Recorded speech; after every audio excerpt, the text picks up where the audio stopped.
मस्जिद था वाला साहब? मैं तो गया नहीं था, और इसके लिए ऊपर क्या था नीचे क्या था मुझे इतना तो मालूम है। नीचे हमारा मंदिर था। इसका मतलब है कि अब संविधान की परिभाषा हर कोई अपने अपने तरीके से ऐसा कर नहीं सकता है। अपने अनुसार कोई परिभाषा नहीं करेगा, उदाहरणों से समझाने का प्रयास करेगा, क्योंकि बहुत सारे लोग होते हैं जो बहुत सीधी बातें नहीं मानते हैं। बड़े मियां छोटे मियां सुभान अल्लाह। मैं आपको अभी ताज़ा उदाहरण देता हूं। जब 6 दिसंबर को अयोध्या में बाबरी मस्जिद का ढांचा गिराया गया तो शिवसेना ने सबसे आगे जाकर के झंडा गाड़ दिया, हमने गिराया, और उसको बड़े गौरव से उसको ओन किया। गौरव तो है ही, बिल्कुल, इसमें कोई शर्म की बात नहीं है। मैंने तो कहा दिया, साफ कह दिया। आप ये मानते हैं ये बाबरी मस्जिद गिराने दी गई है, इसके नीचे हमारा जो टेंपल था, मंदिर था राम का, वो हमने ऊपर लाया। तो इसका मतलब यह है कि अगर आपको धार्मिक स्वतंत्रता है तो किसी दूसरे को भी धार्मिक स्वतंत्रता होगी? हाँ, हर एक को है। हर एक को होगी। मैंने राम मंदिर निर्माण मक्का मदीना में करने की बात नहीं की। मैं राम मंदिर निर्माण की बात यरूशलेम में नहीं कर रहा हूँ, वेटिकन सिटी में नहीं कर रहा हूँ, मैं अयोध्या में राम मंदिर के निर्माण की बात कर रहा हूँ। बड़े मियां छोटे मियां सुभान अल्लाह। और कहीं पोर्शन था वो हिंदू संस्कृति की एक सिंबॉलिक बात थी। लेकिन लोग कहते हैं शिवसेना का तो वहां एक भी आदमी नहीं था। ना, ऐसे कैसे हो?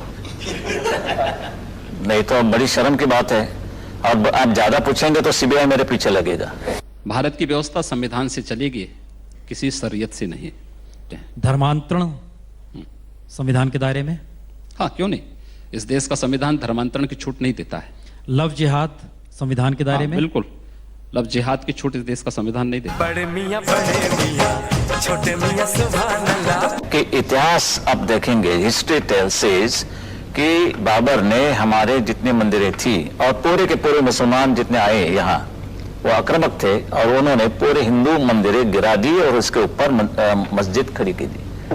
और अभी हम तो आजाद हो गए, हमारे कर्तव्य है कि जो मस्जिद है वो गिराने के बाद हमारे मंदिर हम वहां खड़े कर देंगे। वैसे तो मैं चाहता हूं कि ये मुसलमान भी हमारे साथ शामिल हो जाए इस लड़ाई में, मिशन में। कोशिश तो यही होनी चाहिए कि सब लोग साथ मिलकर के लड़े। कोशिश तो करते रहते हैं, कोशिश हमारे शंकरराव जी भी कर रहे हैं। शांतता कैसे रहेगी, सुव्यवस्था कैसे रहेगी, फिर भी बम फटते हैं, क्या करेंगे। और जब बम फटते हैं उसके बाद में जो राइट होते हैं उसमें शिवसेना का हाथ रहता है? हाथ में पांव रहता है। हिंदू मुसलमान नफरत मार काट, ये क्या शोभा देता है मंदिर के महंत को, भगवा पहने साधु को? हम कहाँ मार काट करवा रहे हैं। हम तो शांति से रहना चाहते हैं, बहुत शांति से रहना चाहते हैं। लेकिन जो लोग शांति से रहना नहीं देना चाहते हैं तो आखिर उसका भी तो कोई उपचार होगा। उपचार जब शासन तंत्र के साथ नहीं होता तो समाज को वह उपचार स्वयं अपने हाथों में लेना पड़ता है, और मुझे लगता है समय आ गया है जब उपचार लेना। बड़े मियां छोटे मियां सुभान अल्लाह। कम्युनल पैशन को बढ़ाना, कम्युनल पैशन जिसमें लोगों की जान जाए, खून बहे, आखिर हिंदू मरे मुसलमान मरे, खून तो इंसान का बहता है। वो क्या मानते हैं इस पर हमारी पूरी एक्शन कार्रवाई मुनसर होती है। तो आप रिएक्शनरी हम हैं? क्या मार खाते रहेंगे? बम फटने के बाद हम क्या हाथ जोड़ेंगे, भाई क्या आवाज था, ये करें हम? ऐसे बम तो हमने कभी देखे नहीं, दिवाली में भी नहीं।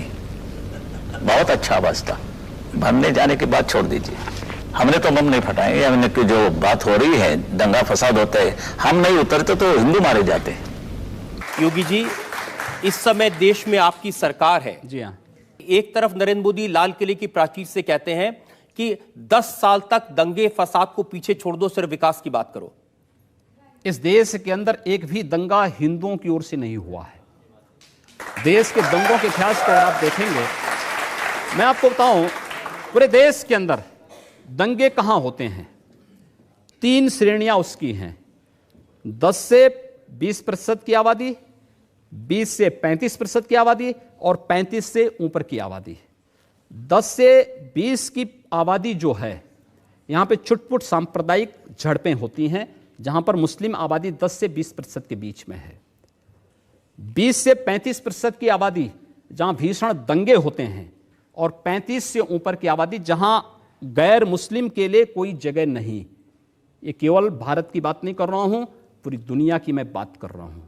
पूरी दुनिया के अंदर ये सच्चाई है। या आपकी थ्योरी हो सकती है? मेरी थ्योरी नहीं, जो सच्चाई है। दूसरा, ये एक भी दंगे की उत्तर प्रदेश में 2.5 वर्ष के दौरान 430 से अधिक सांप्रदायिक हिंसक झड़पें और दंगे हुए हैं। एक भी दंगे की शुरुआत हिंदुओं की ओर से नहीं हुई। एक भी दंगा शुरू करने वाला ना हिंदू होता है ना मुसलमान होता है। कैसी बात कर रहे हैं आप? मैं सच्ची बात कर रहा हूं। आज लोग कह देंगे आईएसआईएस के साथ लड़ने वाले लोग न हिंदू है न मुसलमान है, फिर उनके लिए फतिया क्यों पढ़ा जा रहा है? आप कहते हैं कि आतंकवाद की कोई जाति नहीं होती, और राम जन्मभूमि पर हमला करने वाले आतंकवादी जब वहां सुरक्षा बलों के हाथों मारे जाते हैं तो उनके लिए फतिया पढ़ा जाता है।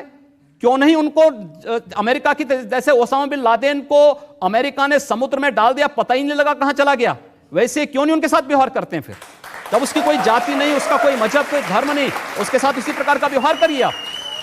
क्यों उसको फिर जाति के दायरे में, किसी मजहब के दायरे में उसको कैद कर देना चाहते हैं? ये तो आप कर रहे हैं कैद, मैं नहीं कर रहा हूं।